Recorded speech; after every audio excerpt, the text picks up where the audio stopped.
Hi ಸ್ನೇಹಿತರೆ, ಎಲ್ಲರಿಗೂ ನಮಸ್ಕಾರ. ನೋಡಿ, ಗೃಹಲಕ್ಷ್ಮಿ ಯೋಜನೆಯ ಪ್ರತಿಯೊಂದು ಫಲಾನುಭವಿಗಳಿಗೆ ಸರ್ಕಾರದಿಂದ ಭರ್ಜರಿ ಗುಡ್ಡಿಸ್ನ ಕೊಟ್ಟಿದ್ದು, ಪ್ರತಿಯೊಂದು ಫಲಾನುಭವಿಗಳಿಗೆ ಸರ್ಕಾರ 6,000 ಹಣನ ಜಮಾ ಮಾಡ್ತಾ ಇದೆ. ನಾಳೆ ಭಾನುವಾರ ಏಪ್ರಿಲ್ 13ರಂದು ಕರ್ನಾಟಕದ 26 ಜಿಲ್ಲೆಗಳ ಪ್ರತಿಯೊಂದು ಫಲಾನುಭವಿಗಳಿಗೆ ಗೃಹಲಕ್ಷ್ಮಿ ಯೋಜನೆಯ 2 ತಿಂಗಳ 4,000 ಹಣ ಮತ್ತು ಅನ್ನಭಾಗ್ಯ ಯೋಜನೆಯ 5 ತಿಂಗಳ 2,000 ಹಣ, ಒಟ್ಟು 6,000 ಹಣನ ಸರ್ಕಾರ ಜಮಾ ಮಾಡ್ತಾ ಇದೆ. ಈ 6,000 ಹಣಕ್ಕೆ 5 ಹೊಸ ನಿಯಮಗಳು ಕೂಡ ಜಾರಿಗೆ ಬಂದಿದೆ. ಹಾಗಾದ್ರೆ ಬನ್ನಿ ಸ್ನೇಹಿತರೆ, ಆ ಒಂದು ಮಾಹಿತಿ ಏನು ಅಂತ ನಾನು ನಿಮಗೆ ಈ ಒಂದು ವಿಡಿಯೋದಲ್ಲಿ ತಿಳಿಸ್ಕೊಡ್ತಾ ಇದ್ದೀನಿ. ಅದಕ್ಕಿಂತ ಮೊದಲು ನೋಡಿ ವೀಕ್ಷಕರೇ, ವಿಡಿಯೋ ನೋಡ್ತಾ ಇರುವ ಪ್ರತಿಯೊಬ್ಬರ ಕೂಡ ಒಂದು ಚಿಕ್ಕ ರಿಕ್ವೆಸ್ಟ್ ಇದೆ. ನೀವೇನಾದ್ರೂ ಇನ್ನೂ ಕೂಡ ನನ್ನ ಚಾನೆಲ್ ನ ಸಬ್ಸ್ಕ್ರೈಬ್ ಆಗಿಲ್ಲ ಅಂದ್ರೆ ದಯವಿಟ್ಟು ಪ್ರತಿಯೊಬ್ಬರು ಚಾನೆಲ್ ನ ಸಬ್ಸ್ಕ್ರೈಬ್ ಮಾಡ್ಕೊಳ್ಳಿ, ಹಾಗೆ ವಿಡಿಯೋಗೆ ಒಂದು ಲೈಕ್ ನ ಕೊಡಿ. ಹೌದು ವೀಕ್ಷಕರೇ, ಗೃಹಲಕ್ಷ್ಮಿ ಮತ್ತು ಅನ್ನಭಾಗ್ಯ ಯೋಜನೆಯ ಪ್ರತಿಯೊಂದು ಫಲಾನುಭವಿಗಳಿಗೆ ಸರ್ಕಾರದಿಂದ ಭರ್ಜರಿ ಗುಡ್ಡಿಸ್ನ ಕೊಟ್ಟಿದ್ದು, ಗೃಹಲಕ್ಷ್ಮಿ ಯೋಜನೆಯ ಮಾರ್ಚ್ ಮತ್ತು ಏಪ್ರಿಲ್ ತಿಂಗಳ 4,000 ಹಣ, ಅದೇ ರೀತಿ ಅನ್ನಭಾಗ್ಯ ಯೋಜನೆಯ ಕಳೆದ 5 ತಿಂಗಳ ಪೆಂಡಿಂಗ್ ಇರುವ 2,000 ಹಣ, ಒಟ್ಟು 6,000 ಹಣನ ಕರ್ನಾಟಕದ 26 ಜಿಲ್ಲೆಗಳಿಗೆ ಸರ್ಕಾರ ಏಪ್ರಿಲ್ 13 ಭಾನುವಾರದಿಂದ ಜಮಾ ಮಾಡ್ತಾ ಇದೆ. ನಿಮ್ಮ ಬ್ಯಾಂಕ್ ಖಾತೆಗೆ ನೀವು ಈ 6,000 ಹಣನ ಪಡ್ಕೋಬೇಕು ಅಂದ್ರೆ ಪ್ರತಿಯೊಂದು ಫಲಾನುಭವಿಗಳಿಗೆ 5 ನಿಯಮಗಳ ಆಧಾರದ ಮೇಲೆ ಈ ಒಂದು ಹಣನ ಜಮಾ ಮಾಡ್ತಾ ಇದ್ದು, ನೀವು ಈ ನಿಯಮಗಳನ್ನ ಪಾಲಿಸಿಲ್ಲ ಅಂದ್ರೆ ನಿಮ್ಮ ಬ್ಯಾಂಕ್ ಖಾತೆಗೆ ಹಣ ಜಮಾ ಆಗೋದಿಲ್ಲ. ಸುಮಾರು 1 ಲಕ್ಷಕ್ಕಿಂತ ಅಧಿಕ ಫಲಾನುಭವಿಗಳಿಗೆ ಇದೇ ಒಂದು ಕಾರಣಕ್ಕೆ ಸರ್ಕಾರ ಈ ಬಾರಿ ಈ 6,000 ಹಣನ ಕ್ಯಾನ್ಸಲ್ ಮಾಡಿದೆ. ಹಾಗಾದ್ರೆ ಬನ್ನಿ ಸ್ನೇಹಿತರೆ, ಆ ನಿಯಮಗಳು ಏನು ಅಂತ ಕೂಡ ತಿಳ್ಕೊಳ್ಳೋಣ.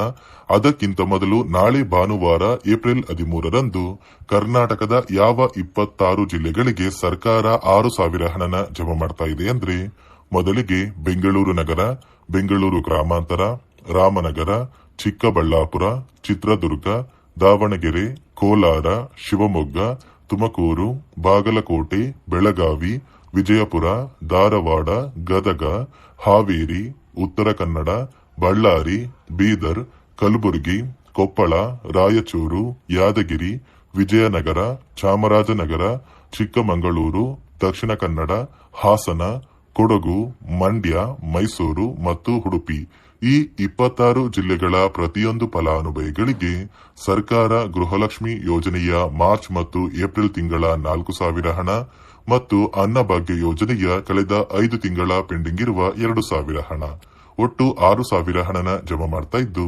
ಪ್ರತಿಯೊಬ್ಬರಿಗೂ ಮಾರ್ಚ್ 20ರಲ್ಲಿ ನಿಮ್ಮ ಬ್ಯಾಂಕ್ ಖಾತೆಗೆ ಈ ಒಂದು ಹಣ ಜಮಾ ಆಗುತ್ತೆ. ನೋಡಿ ಸ್ನೇಹಿತರೆ, ಈ ಬಾರಿ ಸುಮಾರು 1 ಲಕ್ಷಕ್ಕಿಂತ ಅಧಿಕ ಫಲಾನುಭವಿಗಳ ಬ್ಯಾಂಕ್ ಖಾತೆಗೆ ಸರ್ಕಾರ ಗೃಹಲಕ್ಷ್ಮಿ ಯೋಜನೆಯ ಹಣನ ಜಮಾ ಮಾಡ್ತಾ ಇಲ್ಲ. ಕಾರಣ ಏನು ಅಂದ್ರೆ, ನಿಮ್ಮ ಬ್ಯಾಂಕ್ ಖಾತೆಗೆ ಡಿಬಿಟ್ ಮೂಲಕ ಹಣ ಜಮಾ ಮಾಡುವಂತಹ ಸಂದರ್ಭದಲ್ಲಿ ಸರ್ಕಾರ ಸಾಕಷ್ಟು ಫಲಾನುಭವಿಗಳ ಒಂದು ಬ್ಯಾಂಕ್ ಖಾತೆಗೆ ಹಣ ಜಮಾ ಮಾಡೋದನ್ನ ಕ್ಯಾನ್ಸಲ್ ಮಾಡಿದೆ. ಯಾಕಂದ್ರೆ ಇತ್ತೀಚೆಗೆ ಹಣಕಾಸು ಇಲಾಖೆ ಜಾರಿಗೆ ತಂದಿರುವ 5 ನಿಯಮಗಳ ಆಧಾರದ ಮೇಲೆ ಪ್ರತಿಯೊಂದು ಫಲಾನುಭವಿಗಳಿಗೆ ಸರ್ಕಾರ ಈ ಒಂದು ಹಣನ ಜಮಾ ಮಾಡ್ತಾ ಇದ್ದು, ಯಾರೆಲ್ಲ ಫಲಾನುಭವಿಗಳು ಈ ನಿಯಮಗಳನ್ನ ಪಾಲಿಸಿಲ್ಲ ನಿಮ್ಮ ಬ್ಯಾಂಕ್ ಖಾತೆಗೂ ಕೂಡ ಹಣ ಜಮಾ ಆಗೋದಿಲ್ಲ. ಹಾಗಾದ್ರೆ ಬನ್ನಿ ಸ್ನೇಹಿತರೆ, ಸರ್ಕಾರ ಜಾರಿಗೆ ತಂದಿರುವ ಆ 5 ಹೊಸ ನಿಯಮಗಳು ಏನು ಅಂತ ನಾನು ನಿಮಗೆ ತಿಳಿಸ್ಕೊಡ್ತಾ ಇದ್ದೀನಿ.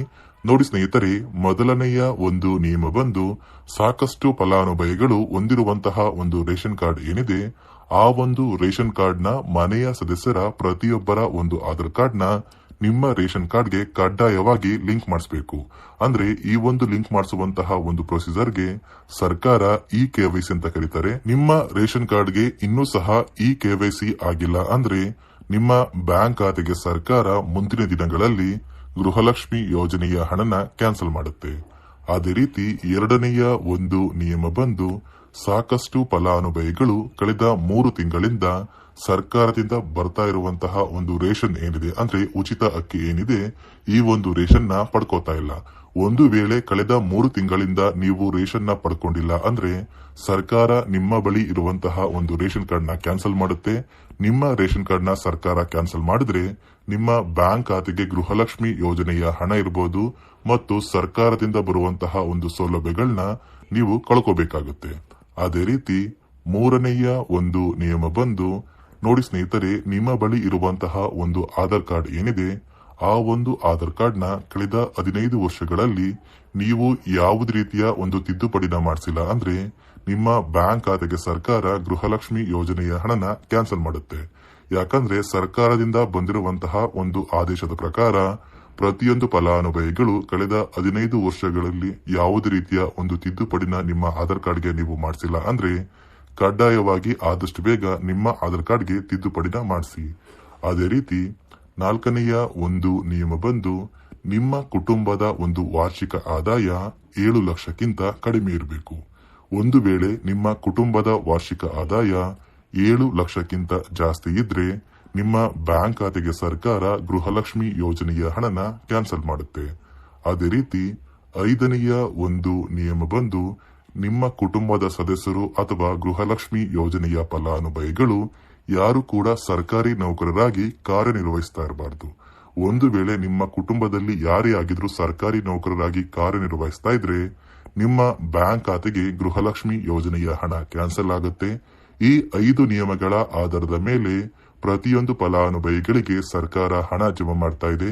ಒಂದು ವೇಳೆ ನೀವು ಈ 5 ನಿಯಮಗಳನ್ನ ಪಾಲಿಸಿಲ್ಲ ಅಂದ್ರೆ ನೀವು ಕೂಡ ಗೃಹಲಕ್ಷ್ಮಿ ಯೋಜನೆಯ ಹಣದಿಂದ ವಂಚಿತರಾಗಬೇಕಾಗುತ್ತೆ. ನೋಡಿ ಸ್ನೇಹಿತರೆ, ಸರ್ಕಾರದಿಂದ ನಾಳೆ ಭಾನುವಾರ ಏಪ್ರಿಲ್ 13ರಂದು 26 ಜಿಲ್ಲೆಗಳಿಗೆ ಗೃಹಲಕ್ಷ್ಮಿ ಯೋಜನೆಯ 2 ತಿಂಗಳ 4,000 ಹಣ ಮತ್ತು ಅನ್ನಭಾಗ್ಯ ಯೋಜನೆಯ 5 ತಿಂಗಳ 2,000 ಹಣ, ಒಟ್ಟು 6,000 ಹಣನ ಸರ್ಕಾರ ಜಮಾ ಮಾಡ್ತಾ ಇದೆ. ಆದಷ್ಟು ಬೇಗ ಪ್ರತಿಯೊಂದು ಫಲಾನುಭವಿಗಳಿಗೆ ಈ 6,000 ಹಣನ ನಿಮ್ಮ ಬ್ಯಾಂಕ್ ಖಾತೆಗೆ ಸರ್ಕಾರ ಜಮಾ ಮಾಡುತ್ತೆ ಅಂತ ಹೇಳ್ತಾ, ಇದಿಷ್ಟು ಗೃಹಲಕ್ಷ್ಮಿ ಮತ್ತು ಅನ್ನಭಾಗ್ಯ ಯೋಜನೆಯ ಪ್ರತಿಯೊಂದು ಫಲಾನುಭವಿಗಳಿಗೆ ಸರ್ಕಾರದಿಂದ ಬಂದಿರುವಂತಹ ಒಂದು ಹೊಸ ಮಾಹಿತಿಯಾಗಿದೆ. ನಾನು ಕೊಟ್ಟಿರುವಂತಹ ಮಾಹಿತಿ ನಿಮಗೆ ಇಷ್ಟ ಆಗಿದ್ರೆ ದಯವಿಟ್ಟು ಪ್ರತಿಯೊಬ್ಬರು ನನ್ನ ಚಾನೆಲ್ನ ಸಬ್ಸ್ಕ್ರೈಬ್ ಮಾಡ್ಕೊಳ್ಳಿ, ಹಾಗೆ ವಿಡಿಯೋಗೆ ಒಂದು ಲೈಕ್ನ ಕೊಡಿ.